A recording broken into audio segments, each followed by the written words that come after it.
Avant de commencer toute discussion, j'aime définir les termes. Le verbe donner signifie donner quelque chose pour une bonne cause. Et la définition elle-même fait penser davantage au bénéficateur ou au bénéficiaire que au donateur. En fait, il y a deux très bonnes raisons de faire des dons.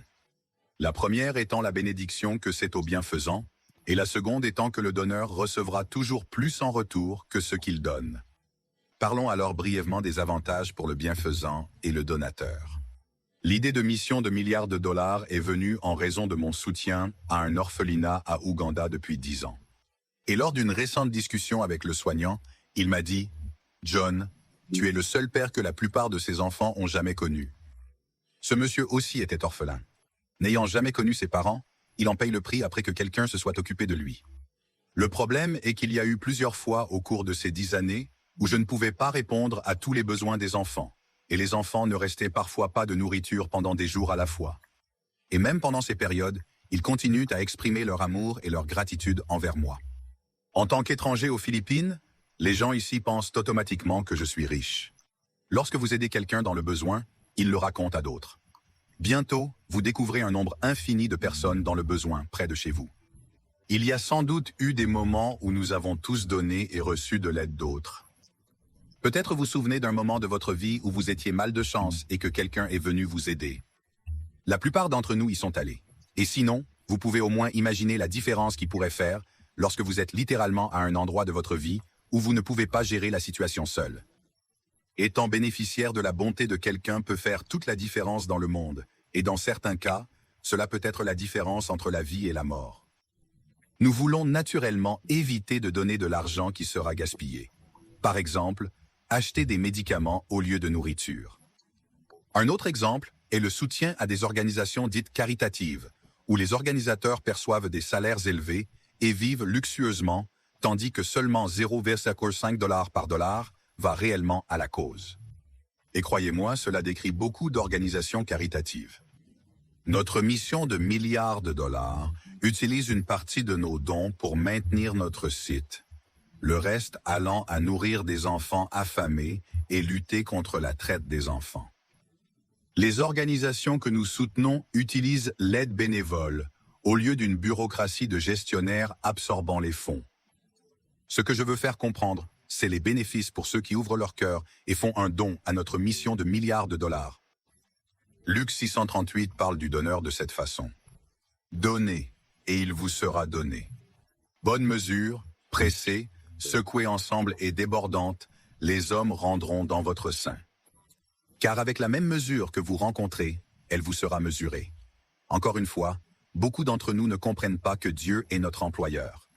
Dieu est la source de toutes nos bénédictions, mais en même temps, il ne nous donne que ce que nous méritons. Et en donnant, vous activez la loi de la moisson. Et quelle est la base de cette loi? Premier, vous récoltez ce que vous semez du maïs, et votre récolte sera du maïs.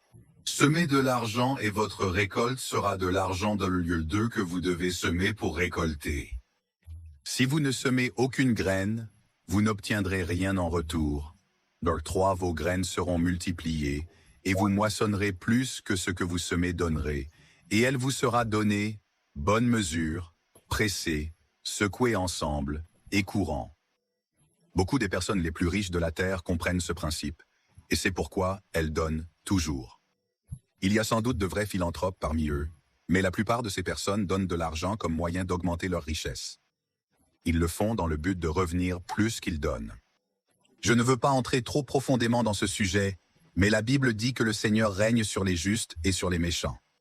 Par exemple, si un homme juste et un homme méchant ont des champs voisins, les deux seront arrosés quand il pleut et les deux recevront une moisson. Est-ce que les récoltes sont toujours égales? Personne de l'agriculteur ne peut appliquer d'engrais qui lui donne une plus grande récolte. Un don à un politicien peut lui apporter des avantages personnels, contrairement à un don à une œuvre de charité. Cependant, les deux recevront plus qu'ils ne donnent. Il y a un encore facteur à considérer à propos de la loi de la récolte, et c'est qu'il est possible de semer des semences et de ne pas apporter la récolte, même si Dieu a multiplié votre semence. Pour comprendre comment cela peut arriver, il y a un verset qui demande à quelqu'un qu'il profite si un don lui est accordé, et qu'il ne le reçoit pas? Y a-t-il eu des moments où Dieu a essayé de répondre à votre prière ou de rendre une récolte pour une bonne action, mais vous ne la recevez pas parce que vous ne la reconnaissiez pas comme la bénédiction? En semant de l'argent, nous ne savons souvent pas comment ou quand la récolte viendra. Cela pourrait apparaître comme une opportunité ou un gain inattendu dans lequel vous ne parvenez pas à connecter les points et ne réalisez même pas que c'est Dieu qui rend vos dividendes. Être introduit à une mission de milliards de dollars pourrait être une de ces bénédictions pour récompenser votre aide passée. Vous seul pouvez connaître la réponse. Partager notre mission de milliards de dollars avec des amis peut être un acte qui rapporte des bénéfices inattendus. Imaginez partager avec quelqu'un qui a un grand besoin financier dont vous ne savez peut-être rien, mais ils voient notre mission de milliards de dollars comme une réponse à leurs prières et ils utilisent notre plateforme pour résoudre leurs problèmes d'argent.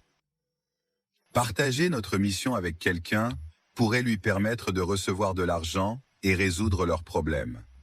Et parce qu'ils ont été bénis à la suite de votre invitation, il y aura un effet boomerang qui vous rendra encore plus de bénédictions.